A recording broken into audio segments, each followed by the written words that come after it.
Hi, good morning, everybody. Thank you for joining us this morning. We are all here for the International Day of Permafrost. We're all coming from different places, but this network that's hosting the meeting today is based in Ottawa, and that's the land, the traditional and unceded territory of the Algonquin Nation. And maybe depending on where you're joining from, you can take a moment to acknowledge the land from which you are joining from. So I'm going to hand it over to Kumari and Stephan to please give a welcome for the day. Thank you, Michelle. Welcome everyone to our International Day of Permafrost. I have the pleasure to open this together with Dr. Kumari Karunaratne, who is the president of the Canadian Permafrost Association, or CPA as we call it in short. Canada has a long legacy of substantial contributions to permafrost science and engineering. And the diversity of persons, perspectives, academic disciplines, organizations involved with permafrost research is of course much, much broader today than it was 20 years ago. And in this new climate, we in Canada, much like the rest of the world, need to work more and more collaboratively. Sounds easy, but it isn't always all that easy to do. And the CPA and NSERC PermafrostNet are two of the manifestations of that desire and intent here in Canada to work more collaboratively. And today, we invite you to take the time to make new connections around the globe, to reaffirm existing connections, and to discover many amazing projects, initiatives, and people that are active in creating and applying permafrost knowledge. And personally, I have to say, just looking at the people here in Zoom, it's wonderful to see so many old, or let's say long time, friends and colleagues who I would love to have a coffee with or a meal with. And it really goes to show that the relationships we build often last for a very long time. Let's first briefly introduce our two organizations. Kumari, can you pick it up from here? Sure. Thank you, Stephan. So I'm Kumari Karunaratne, and I'm the president of the Canadian Permafrost Association. I also wear another hat. I'm also the assistant director of the Northwest Territories Geological Survey, which is based in Yellowknife in extensive discontinuous permafrost zone. So I'm also a northerner that's dealing with permafrost as a resident here and as a government employee. And yeah, the issues that we're facing with permafrost change these days is they're really challenging for people living in the north. We have communities that are dealing with changes to their traditional territories that are fundamentally changing their ways of life that they've had for thousands of years. We have Indigenous governments, community governments, the territorial government struggling to meet the needs of infrastructure needs, healthcare, heritage sites, the list goes on about how we're struggling to meet the needs of the changing permafrost. We also have a lot of industry that, especially mining and resource-based industry in the territories, that is looking to develop infrastructure on ice-rich terrain. And we have international folks like yourselves coming and doing research on within the territory and wanting to connect with people and make sure that their research is relevant. So we're being faced with a lot of permafrost issues and a lot of permafrost activities, and we have a very small team here. So it's really, really important that we work collaboratively and have strong partnerships because there's fundamentally too much work to do for the territory to handle on our own. as Stephan said, we have a long legacy of excellence in permafrost research in Canada.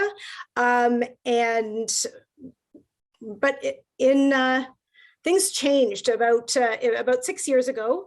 In 2017, we had a fundamental shift in how things are done in permafrost in Canada.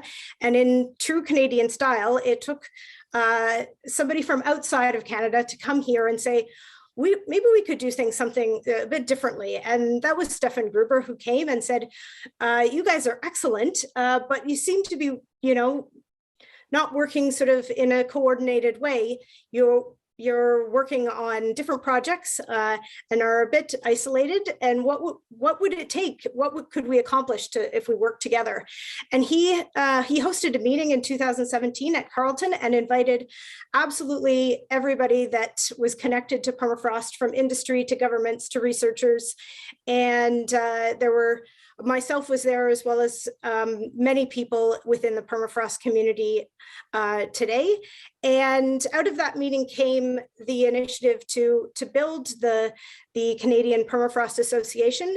Dr. Tony Levkovich said, we need an association to connect everybody and build an inclusive environment, and the need to have a network, funded network, research network, and put the proposal forward for PermafrostNet also came out of that initiative. So we really have Stephan to thank for pulling people together 6 years ago.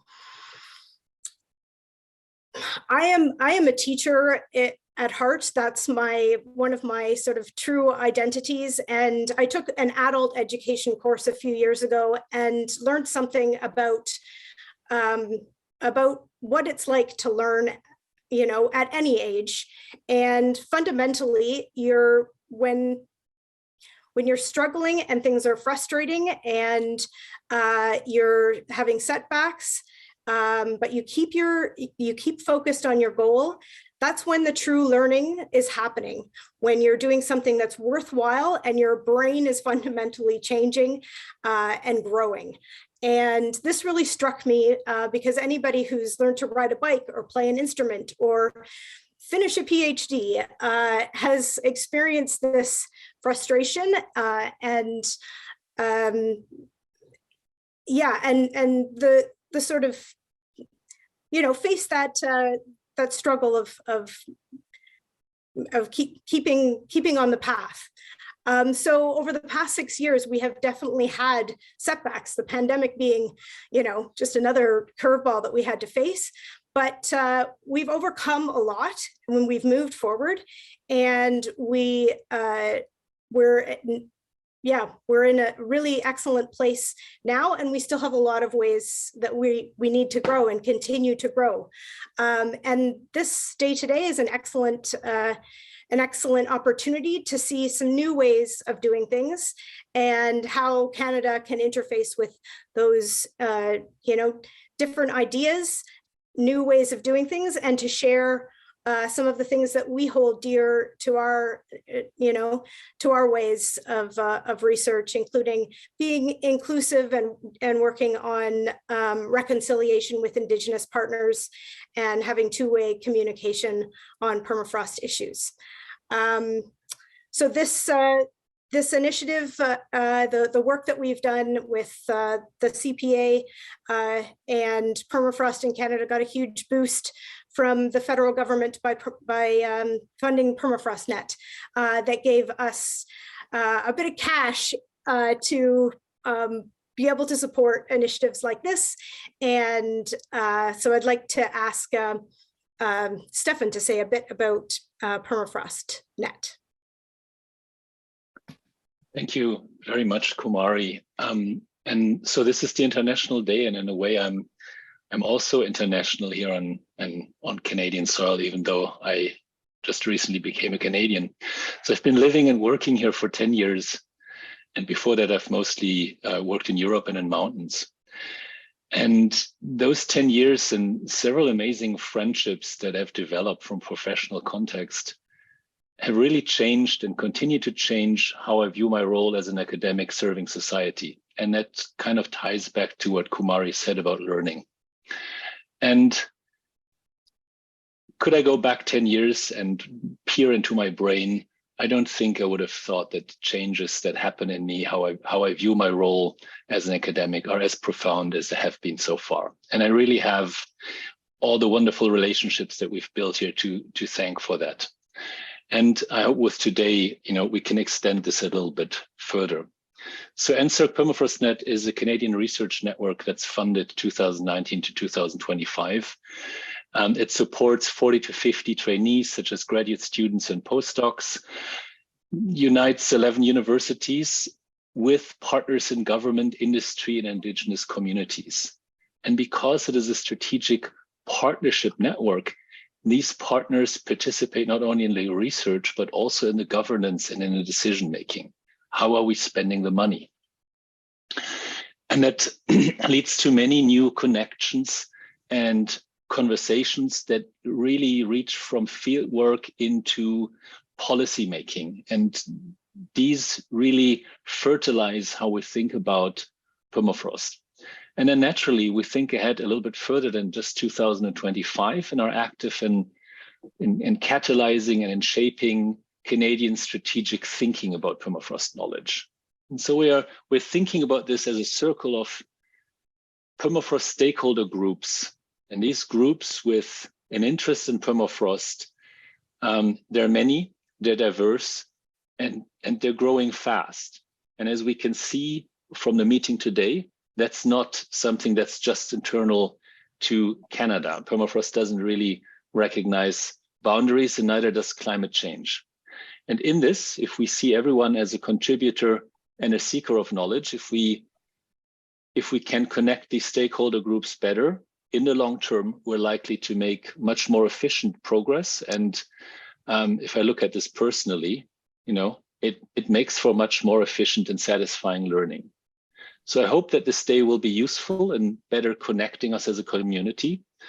But I also hope that it will be satisfying and useful for every one of you personally. If you're an early career researcher, I hope you can make new connections. I hope you can be inspired.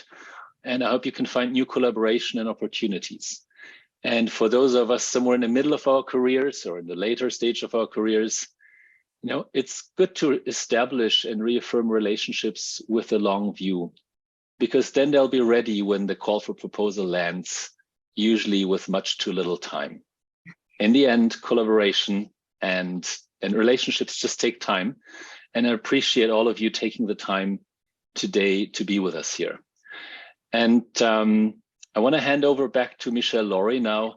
And just like one last word is, Kumari, Michelle, and I, together with 60 other people, met on Valentine's Day 6 years ago, right, for this meeting that Kumari spoke about. And I'm happy that almost everyone who was in that meeting is somehow still engaged in this today. So thank you, everyone, for being here. Thank you, Kumari and Michelle, for being awesome.